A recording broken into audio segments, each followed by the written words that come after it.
ছোটবেলা থেকেই আমার বাড়িতে পলিটিশিয়ানদেরকে হিরো ধরা হতো, বিকজ যেহেতু আপনি যেটা বললেন, যেটা আমি খুবই আমি related to Bangabandhu family and আমার বাবা পলিটিক্স করতেন। সো বর্তমানে বিভিন্ন কি বলবো দুর্নীতির সঙ্গে যুক্ত আওয়ামী লীগের নেতাকর্মীদেরকে তারাও ক্লেনজিং প্রসেসের মধ্যে দিয়ে যাচ্ছে।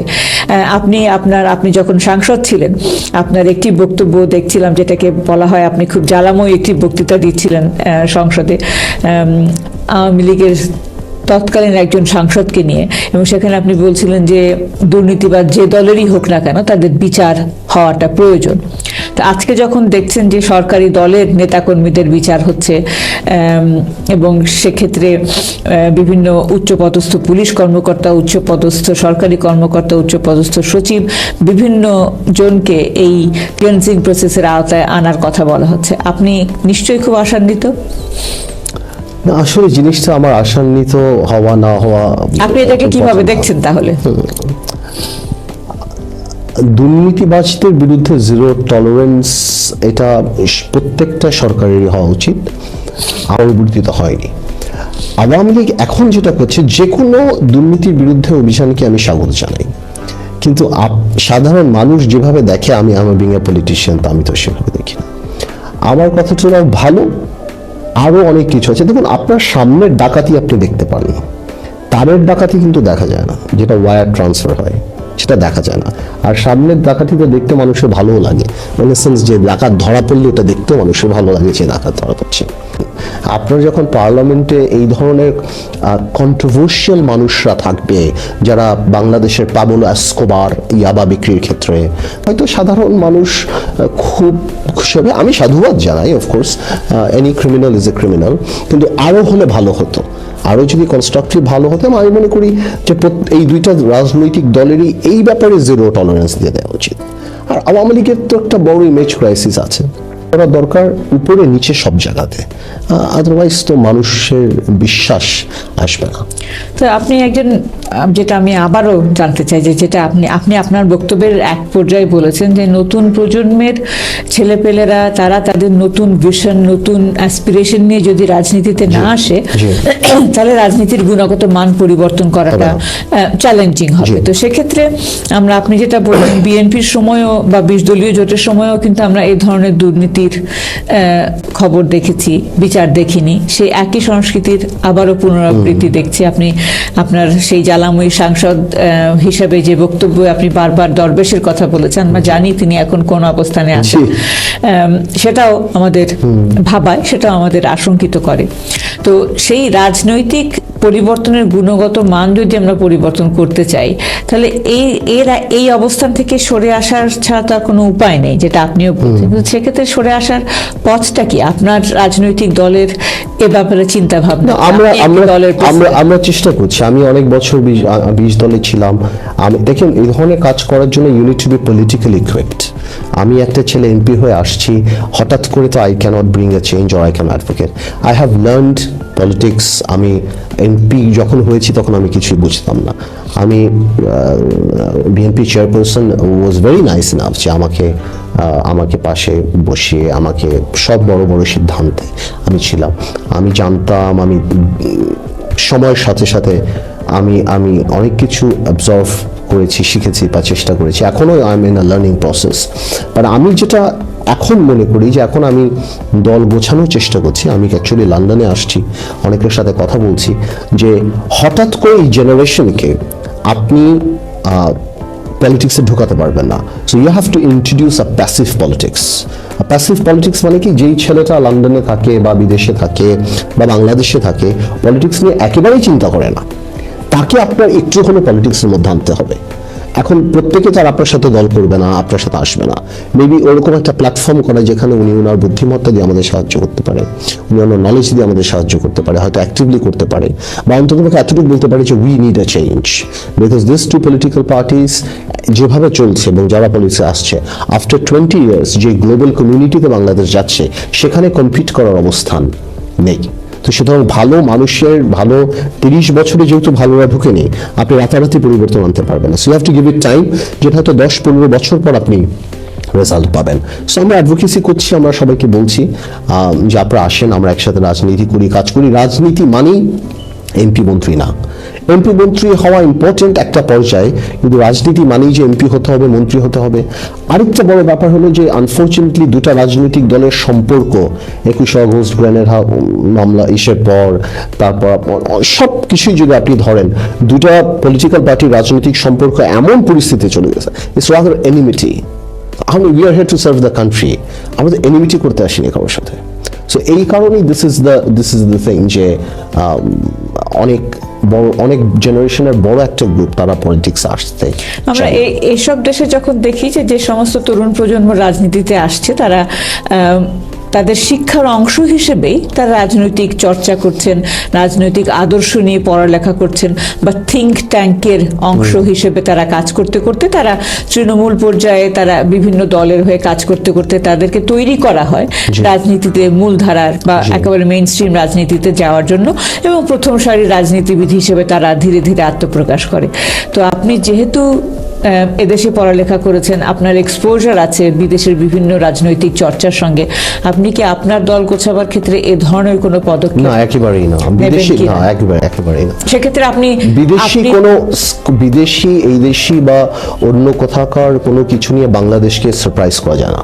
Bangladesh is Bangladesh. Bangladesh has won style. Bangladesh কেন আপনাকে ভোট দিবে, কেন দিবে না, সেটার আলাদা কিছু জিনিস আছে। এবং আপনার মাথায় রাখতে হবে যে আমরা যখনই ভোটের সময় আসে, আমরা একটা জাতি বিভক্ত প্রক্রিয়া চলে যাই। ওকে, অর্থাৎ আপনি বলছেন রাজনৈতিক চর্চার প্রধান আকর্ষণই হচ্ছে ভোটের রাজনীতি, এমপি হওয়া। বাংলাদেশে তো নর্মালি তাই জিনিসটা, কিন্তু আমি যেটা বলার চেষ্টা করছি আপনাকে, বাংলাদেশে কিন্তু আমরা ম্যানিফেস্টো পড়ি না। নতুন প্রজন্মকে কি করে বাংলাদেশের রাজনীতির ক্ষেত্রে আকৃষ্ট করা যায়, তাদেরকে নিয়ে আসা যায়, সে ব্যাপারে আপনার চিন্তা ভাবনা? জি, আমি সেটাই বলছি যে আপনি হঠাৎ করে এদেরকে আনতে পারবেন না, বিকজ পলিটিক্স মানেই তাদের মাথায় আসে ক্রসফায়ার, মারামারি, হরতাল, সেগুলি। সেই ক্ষেত্রে আপনার এমন একটা কিছু ইউজার ফ্রেন্ডলি দিতে হবে যাতে তারা মনে করে হ্যাঁ আমার, বিকজ বাংলাদেশে 18 কোটি মানুষ কিন্তু দেশকে ভালোবাসে, শুধু ওই প্ল্যাটফর্মটা পাচ্ছে না। আর ওই প্ল্যাটফর্ম দুই রাজনৈতিক দল আর দিবে না, বিকজ দুই রাজনৈতিক দলের প্ল্যাটফর্মটা এখন এত বড় হয়ে গিয়েছে, ওখানে রাজনীতি বস্তুনিষ্ঠ কথা বলার চেয়ে আপনি দেখুন না, পার্লামেন্টে দেখলে শুধু আপনি প্রশংসা দেখবেন দুইটা দলই। কিন্তু আপনি যদি দেখেন, আপনি শুধু দেখবেন যে চেয়ারপারসন বা মেইন পার্সন যে তার প্রশংসার উপরে রাজনীতিটা চলে। আর এই জন্য আস্তে আস্তে রাজনীতিবিদদের হাত থেকেও রাজনীতি সরে গিয়েছে, আর এমপিরা চলে আসছে, স্মোর এমপি। ইলেকশনও হচ্ছে না, মানুষের কমিটমেন্ট কমে গিয়েছে, আমাদের পলিটিশিয়ানদের কমিটমেন্ট সাধারণ মানুষের উপর কমে গিয়েছে, বিকজ আমি জানি ভোট তো আলটিমেটলি হবে না, তো আমার তো মানুষের কাছে যাওয়া দরকার নেই। রাদার আমি একটা কমিউনিটি যদি খুশি করতে পারি, আমি কোনোভাবে যদি একটা নমিনেশন পেতে পারি, তাহলে আমি এমপি হয়ে যাব। বাট এটাই আমার দুঃখটা যে নতুন প্রজন্মকে আনারও কেউ চেষ্টা করবে না। আপনি দেখেন, এটা খুব অবাক একটা কাণ্ড, মানে আমার খুব অবাক লাগে। এই যে লন্ডনে আপনারা থাকেন, তাই না, কত প্রবাসীরা বিদেশে থাকে, 25 বিলিয়ন 30 বিলিয়ন ডলার আপনারা পাঠান। এই প্রবাসীদের রাইট নিয়ে আমি সারপ্রাইজড হয়ে যাই। যার ব্রিটিশ পাসপোর্ট আছে, আপনি জানেন উনি যে বাংলাদেশে ইলেকশন করতে পারে না। কেন পারে না? তাকে পাসপোর্ট সারেন্ডার করতে হবে। কেন? উনি যদি 100 কোটি টাকা পাঠায়, সেটা তো বাংলাদেশ নেয়, তাহলে পাসপোর্ট কেন সারেন্ডার করতে হবে? তাহলে আপনি আমাকে বলেন, এই দেশে যে আওয়ামী লীগ এতদিন আছে আপনাদের এখানে, কেউ তো এই কথাটা বললো না? বিএনপি যে আছে, কেউ তো বললো না যে আর্টিকেল 66-এ if a person holds a British passport, any other passport, তাহলে সে যে ইলেকশন করতে পারবে না, অথবা if you are of unsound mind, অথবা if you have a criminal conviction involving moral turpitude, or you are a collaborator আর রাজাকার, তাহলে এদের সাথে আপনি একজন প্রবাসী যে ব্রিটিশ পাসপোর্ট যার, তার নামটা দিচ্ছেন, বা অন্য দেশি পাসপোর্ট তার নাম, যে তাকে আপনি ইলেকশন করতে দিবেন না বাংলাদেশে। কেন? ওয়াই? উনি যদি 100 কোটি টাকা পাঠায়, সেটা কিন্তু আপনি নেবেন, কিন্তু আপনি করতে দেবেন না। So no one talks about the right. আমি মনে করি এটা চেঞ্জ হওয়া উচিত। This is the time that this should change. যে একটা ব্রিটিশ, আপনি এমপি হতে পারবেন না, সেটা তো জনগণ ঠিক করবে। জনগণ যদি রিফিউজ করে আপনাকে যে আপনি বিদেশে থাকেন, আমি আপনাকে ভোট দেবো না, দ্যাটস ফাইন, কিন্তু এটা একটা ডিসকোয়ালিফিকেশন হতে পারে না। আপনারও রাজনীতিতে আসা পারিবারিক সূত্রে। আপনার বাবা একজন বড় মাপের রাজনীতিবিদ ছিলেন, আপনার পরিবারে রাজনীতি রয়েছে, আপনার পরিবারের সঙ্গে আমরা জানি বঙ্গবন্ধু পরিবারের সম্পর্ক রয়েছে। সুতরাং আমরা যদি বলি যে আপনার রাজনীতিতেও আসা কিছুটা পারিবারিক তন্ত্র, যেটা আমরা সবসময় প্রতিহত করার চেষ্টা করি, যে পারিবারিক তন্ত্রের পথ ধরে যারা রাজনীতি আসেন তারা তৃণমূল পর্যায়ের সাথে কতটা সম্পৃক্ত হতে পারেন, সে ব্যাপারে অনেকেই সমালোচনা করে থাকেন। তো বাংলাদেশের রাজনীতিতে আমরা আপনাকেও সেভাবে পরিবারতন্ত্রের মধ্যে থেকেই দেখেছি। আপনি কি মনে করেন যে বাংলাদেশের রাজনীতিতে তৃণমূল পর্যায় থেকে শিক্ষিত ছেলেমেয়েরা রাজনীতিতে কেন আসতে পারছে না?